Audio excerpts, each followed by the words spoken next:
So we are going to study the half wave rectifier. Half wave rectifier.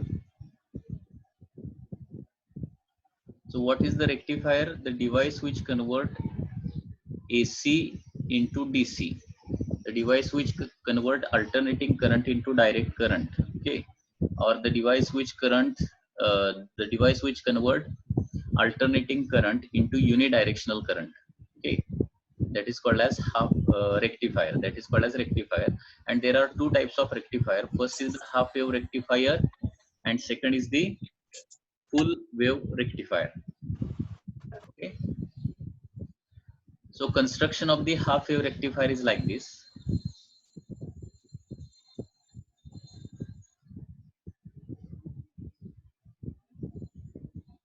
So this is input AC supply. Okay, this is input AC supply, which is generally of 230 volt. Okay, 230 volt AC supply. This input AC supply is connected to the primary of the transformer. Okay, so this is the symbol of the transformer.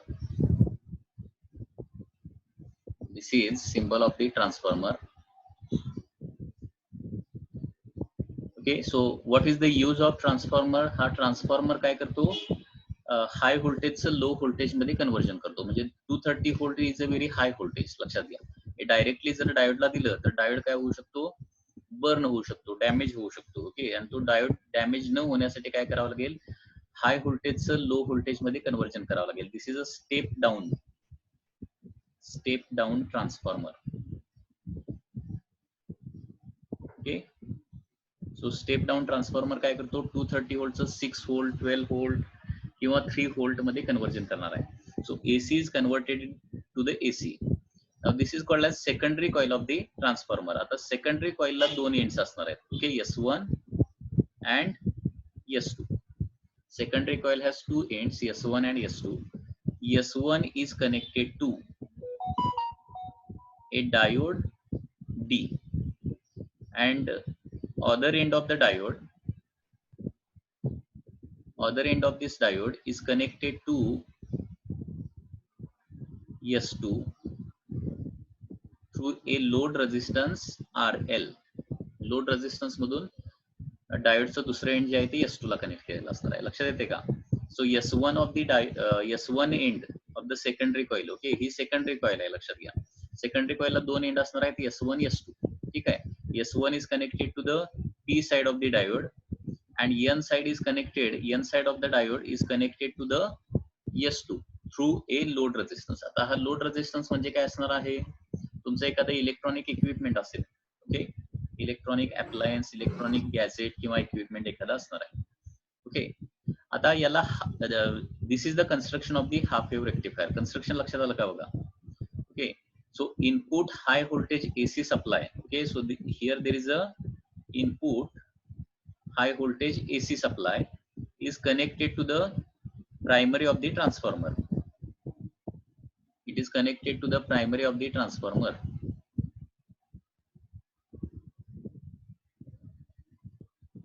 Transformer reduces this voltage to 3 volt or 6 volt. Okay, and there are two terminals of the secondary coil, S1 and S2. S1 is connected to the diode, and other end of the diode is connected to the S2 through the load resistance. So this is the construction. आता याला half wave rectifier का म्हटलं जातं? Because this rectifier rectifies only half part. Okay, this rectifier rectifies only half part of that. तर आपण बघत होतो की हा स्टेप डाउन ट्रान्सफॉर्मर आहे. So this is a half wave rectifier. Okay, so why it is called as half wave rectifier? Because it rectifies only half of the AC. Okay, it rectifies only half wave of input alternating supply. It rectifies only half wave of input alternating supply and therefore it is called as half wave rectifier. आता half wave rectify करतो म्हणजे काय करतो इकडे लक्ष द्या व्यवस्थित. Suppose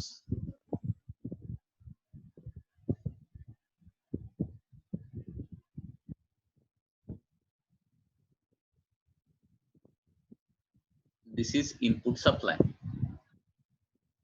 input supply तुमचा कसा असणार आहे या पद्धतीने असणार आहे. It is like this. Okay, this is input supply.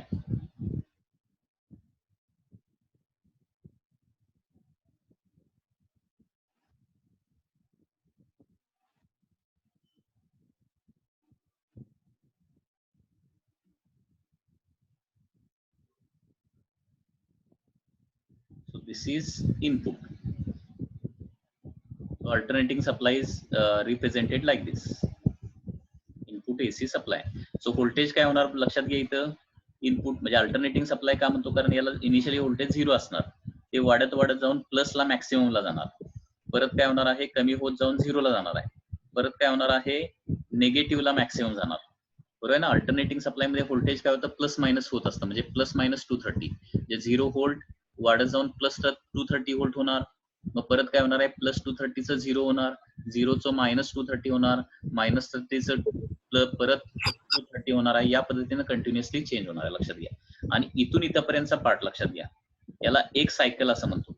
अशा किती सायकल पर सेकंद होतात 50 सायकल असे 50 वेव्स पर सेकंद असतात याच्यामध्ये.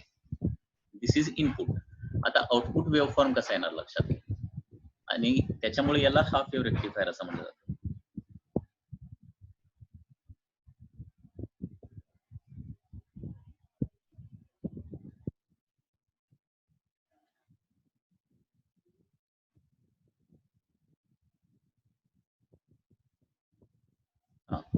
आता बघा S1 S2 जे आहे त्याची पोलॅरिटी काय होणार कंटिन्युअसली चेंज होणार आहे. कारण ट्रान्सफॉर्मर काय करतो एसीचं हाय व्होल्टेज एसीचं कन्व्हर्जन कशामध्ये करणार आहे हाय व्होल्टेज एसीचं कन्व्हर्जन लो व्होल्टेज एसी मध्ये करणार. काय सांगतो लक्षात येते का बघा.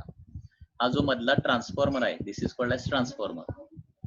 हाय व्होल्टेजचं लो व्होल्टेज एसी मध्ये कन्व्हर्जन करणार. ओके, लो व्होल्टेज एसी म्हणजे काय होणार सुरुवातीला हाफ सायकल मध्ये काय असणार म्हणजे याला हाफ सायकल असं म्हणणार आहे. हा जो एवढा पार्ट आहे okay this is half cycle. आणि याच्यामध्ये काय असणार आहे फर्स्ट हाफ सायकल मध्ये S1 जे आहे ते काय असणार आहे पॉझिटिव्ह असणार आहे आणि S2 जे असणार आहे ते काय असणार आहे निगेटिव्ह असणार आहे. आता सपोज S1 जर पॉझिटिव्ह झालं आणि S2 जर निगेटिव्ह झालं तर हा डायोड काय होईल सांगा जरा मला. S1 पॉझिटिव्ह असेल हाफ ऑफ द एसी मध्ये तर हा डायोड काय होईल.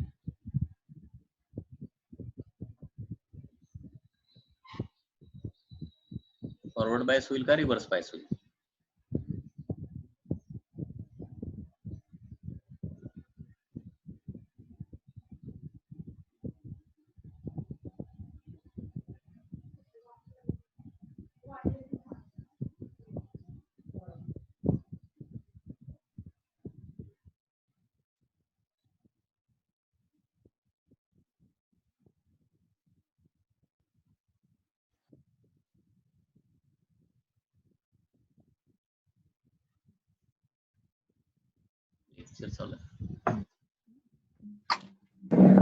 फॉरवर्ड बायस होईल. Digvijay Thorat correct answer, Rucha Mohite correct answer, Shweta Shubhangi all have correct answer. Okay, so S1 जर पॉझिटिव्ह झालं आणि S2 जर निगेटिव्ह झालं तर काय होणार आहे this diode is forward bias and therefore it conduct electricity.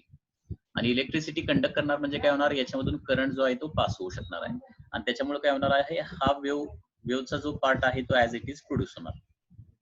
लक्षात येत आहे. ठीक आहे. नेक्स्ट हाफ मध्ये आता काय होणार बघा. नेक्स्ट हाफ मध्ये S1 जे आहे ते निगेटिव्ह होणार आणि S2 जे आहे ते काय होणार आहे पॉझिटिव्ह होणार आहे. कारण अल्टरनेटिंग सप्लायचं व्होल्टेज जे आहे ते कंटिन्युअसली चेंज होत असतं positive negative.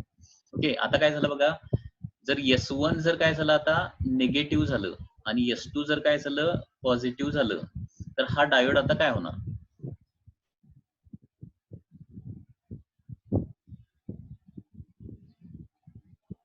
Pandurang Chougule correct answer, Siddhi Patil correct answer, हे Rucha Mohite, Kaushal Kumbhar all have correct answer.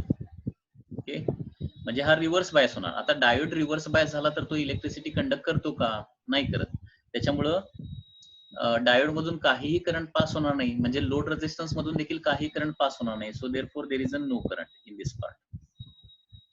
परत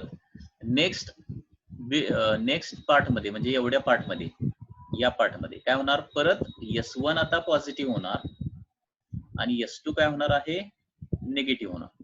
म्हणजे अल्टरनेटिंग सप्लायमुळे पोलॅरिटी कंटिन्युअसली चेंज होत असते. आणि परत आता S1 पॉझिटिव्ह S2 निगेटिव्ह झाला तर परत हा डायोड डी जो आहे तो काय होणार आहे, फॉरवर्ड बायस होणार. तो फॉरवर्ड बायस झाला की इट कंडक्ट्स इलेक्ट्रिसिटी आणि लोड रेझिस्टन्स मधून काय होणार आहे, करंट पास होणार. म्हणजे पुन्हा असा पार्ट क्रिएट होणार आहे. And this process is repeated continuously. लक्षात येत आहे? So this is the output.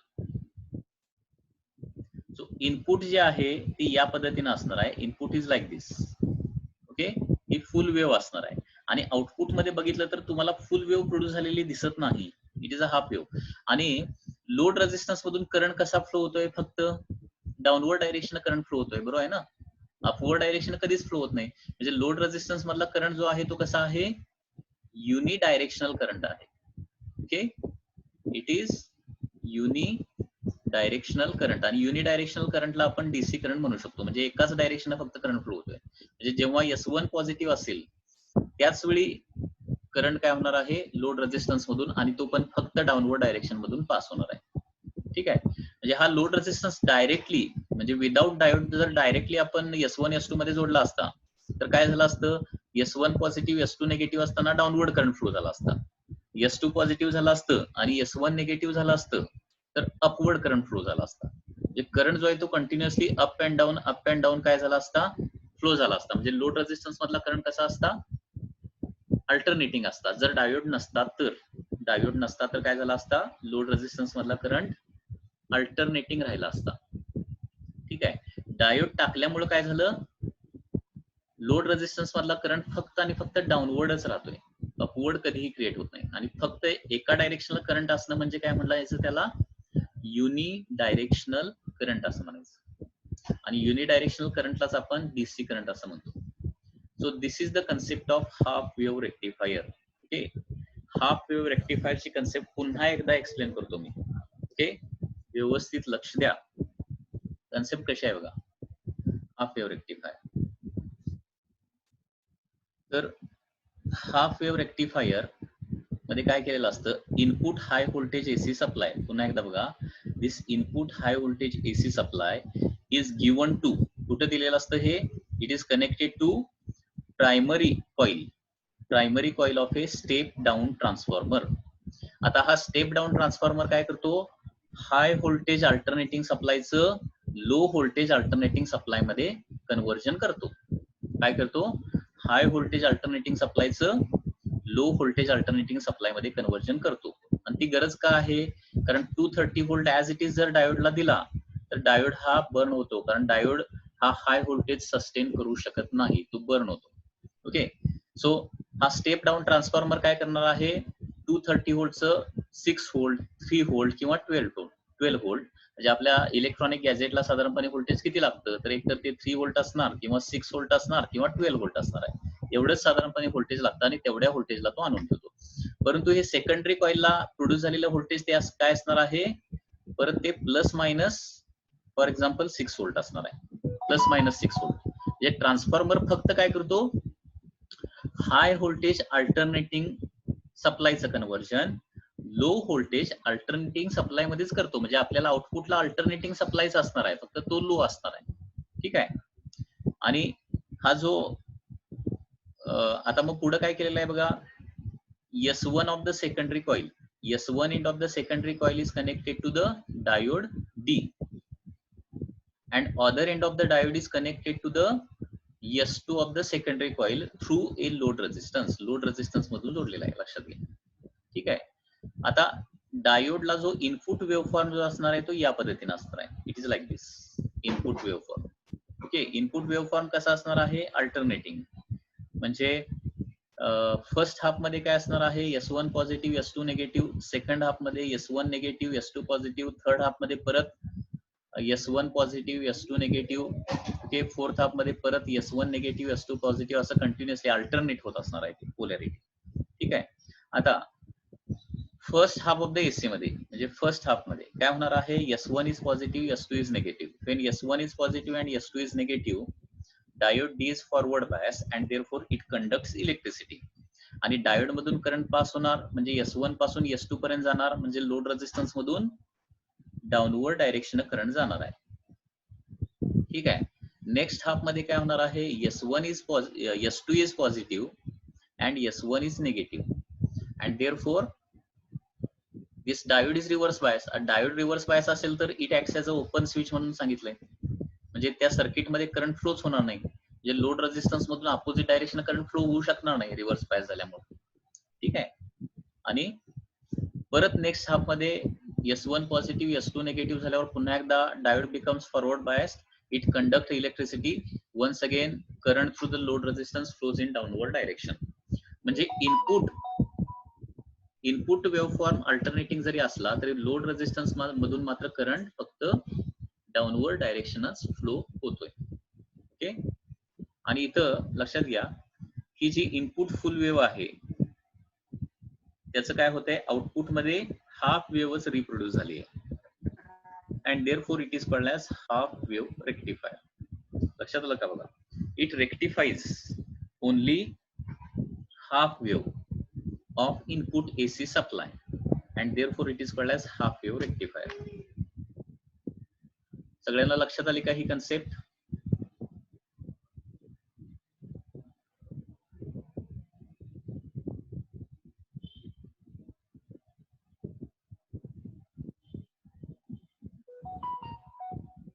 Concept लक्षात आली का? मला रिप्लाय तुम्ही द्या. काही डाऊट असला तर माईक ऑन करून विचारा, विचारायला काही प्रॉब्लेम नाहीये.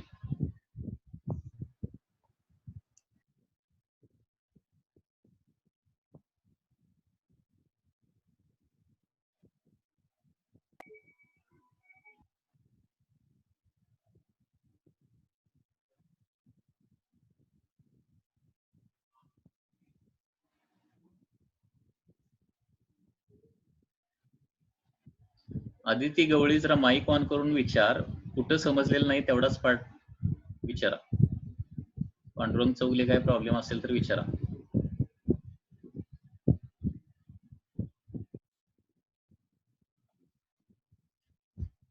हे ऑलरेडी रेकॉर्डिंग चालू आहे लक्षात घ्या, आणि त्याच्यामुळे हे रेकॉर्डिंग मी तुम्हाला ग्रुपवर पाठवतो.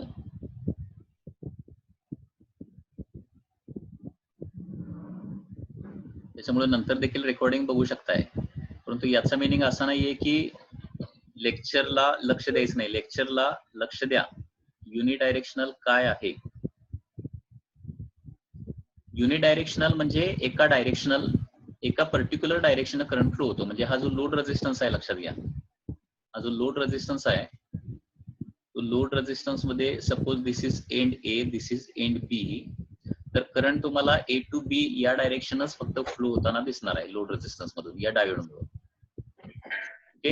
हा डायोड जर नसता तर सुरुवातीला करंट A to B, मग B to A, मग A to B, मग B to A असा अल्टरनेट झाला असता करंट. कारण करंट कसा फ्लो होतो नेहमी high voltage to low voltage. Okay.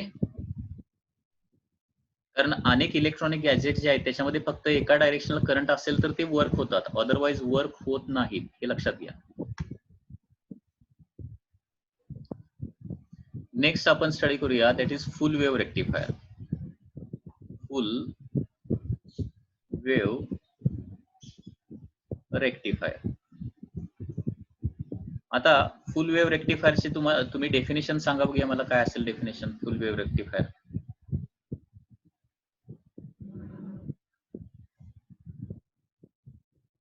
Half वेव्हची सांगितली, त्याच्यावरून फुल वेव्ह रेक्टिफायरची डेफिनेशन काय येईल?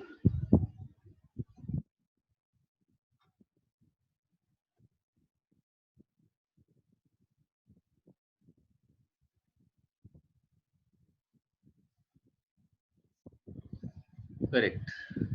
superior power correct when full wave AC is produced.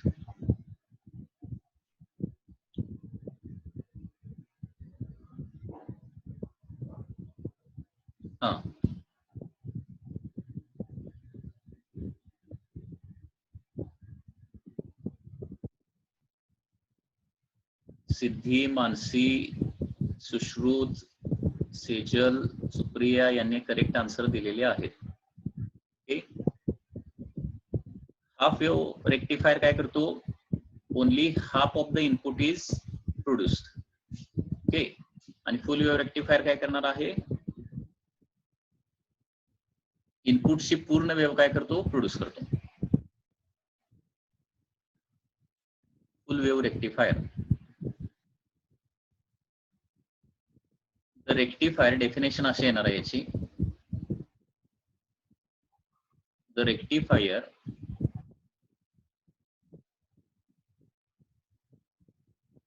which produce full wave of input AC supply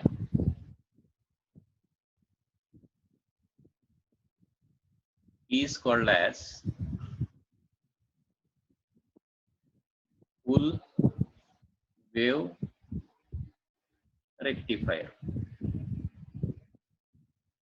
Full wave rectifier. The rectifier which produce full wave of input AC supply is called as full wave rectifier. Okay. Now, in case of full wave rectifier, there are two types. First is center tap full wave rectifier. Center tap full wave rectifier. And second आहे, that is bridge type.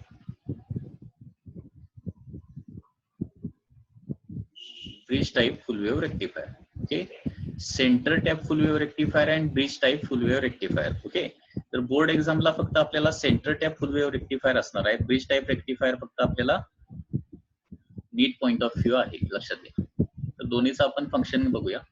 Centre tap full wave rectifier and bridge type full wave rectifier.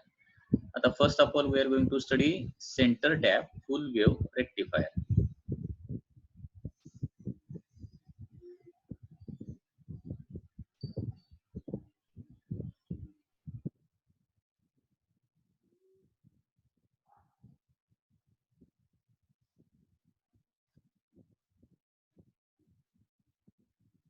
Center tap full wave rectifier. Center tap full wave rectifier.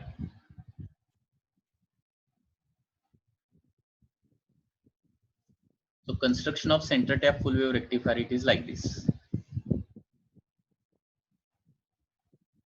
So once again there is a initially transformer.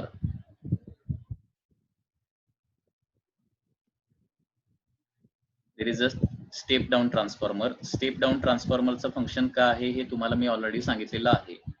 Okay, so input high voltage AC supply. Okay, input high voltage AC supply is connected to the primary coil. Connected to the primary coil of the transformer. म्हणजे transformer मध्ये दोन coil असतात, लक्षात घ्या. एका कॉइलला primary coil असं म्हटलं जातं, दुसरी कॉइल जी आहे ती सेकंडरी कॉइल असते. Okay, so high voltage AC supply जो आहे it is connected to input high voltage AC supply is connected to the primary coil of transformer. Okay, this is a step down transformer. Step down म्हणजे काय करतो? जो transformer voltage कमी करतो.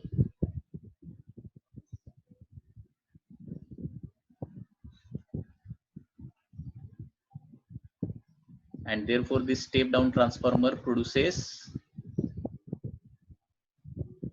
a low voltage AC supply. Okay, now half wave rectifier uses two diodes. Okay, तर याच्यामध्ये construction कसं आहे बघा. secondary coil has 3 terminals, S1, S2 and center tap. Secondary कॉइलला काय असणार आहे, 3 टर्मिनल्स असणार आहेत. Okay, S1, S2 and center tap. P side of diode D1 is connected to S1 and P side of diode D2 is connected to S2. Then N sides of D1 and D2 are connected commonly. म्हणजे D1 D2 च्या N side जे आहेत ते commonly जोडलेले आहेत and they are connected through load resistance to center tap. Okay, connected through the load resistance through center tap. म्हणजे अशा प्रकारे सेंटर टॅपला हे लोड रेझिस्टन्स मधून हे जोडलेलं आहे. म्हणजे D1 ची निगेटिव्ह साइड आणि D2 ची निगेटिव्ह साइड एकत्र जोडायचं, ते लोड रेझिस्टन्सला जोडायचं आणि लोड रेझिस्टन्सचा अदर टर्मिनल कुठून जोडायचा आहे, सेंटर टॅपला जोडायचा आहे. ठीक आहे, जे सेकंडरी कॉइलला काय असतात, एकूण 3 टर्मिनल असतात, S1, S2 आणि T. S1 एका एंडला असणार, S2 दुसऱ्या एंडला असणार आहे. सेंटर टॅप बरोबर त्या कॉइलच्या मध्ये जोडलेली एक वायर असते, मध्ये जोडलेली एक वायर. ठीक आहे. So this is the construction of the center tap full wave rectifier. Okay, आता याच्यामध्ये काय होणार बघा, input AC supplies like this once again.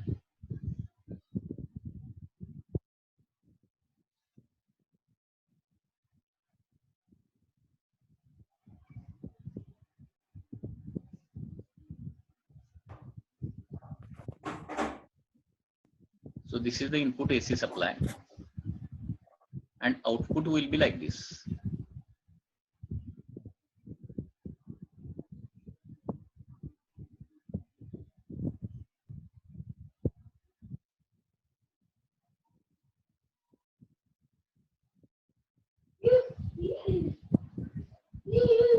Session 2 मिनिटात एंड होणार आहे, त्याच्यामुळं पटदिशी सांगतो याचं फंक्शनिंग कसं होतंय ते.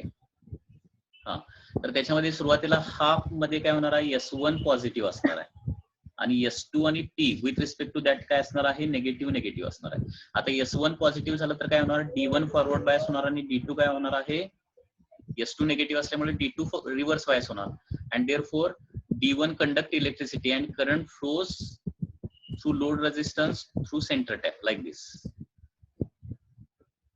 From right to the left असा करंट फ्लो होतो and therefore output is like this. ठीक आहे. त्याच्यानंतर नेक्स्ट हाफ मध्ये काय होणार आहे, S1 will be negative and S2 will be positive.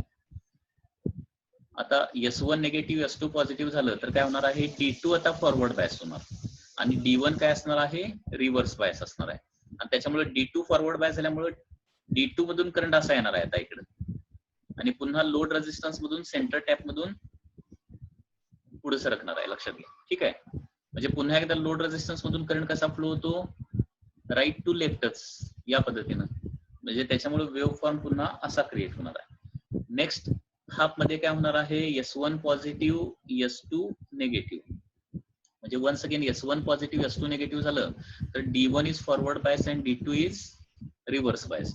त्याच्यामुळे पुन्हा एकदा D1 जर फॉरवर्ड बायस झाला तर D1 मधून करंट असा फ्लो होणार आणि तो लोड रेझिस्टन्स मधून सेंटर टॅप कडे जाणार आहे या पद्धतीने, पुन्हा राईट टू द लेफ्ट. म्हणजे लक्षात घ्या, करंट जो आहे तो कंटिन्युअसली काय होतो, राईट टू लेफ्ट असाच लोड रेझिस्टन्स मधून फ्लो होतोय. Okay, right to left always. Okay, and hence full wave is rectified and hence it is called as full wave rectifier. Okay, so this is input and this is output, as full wave is rectified and therefore it is called as full wave rectifier. तर या पद्धतीने construction आहे centre tap full wave rectifiers. Okay,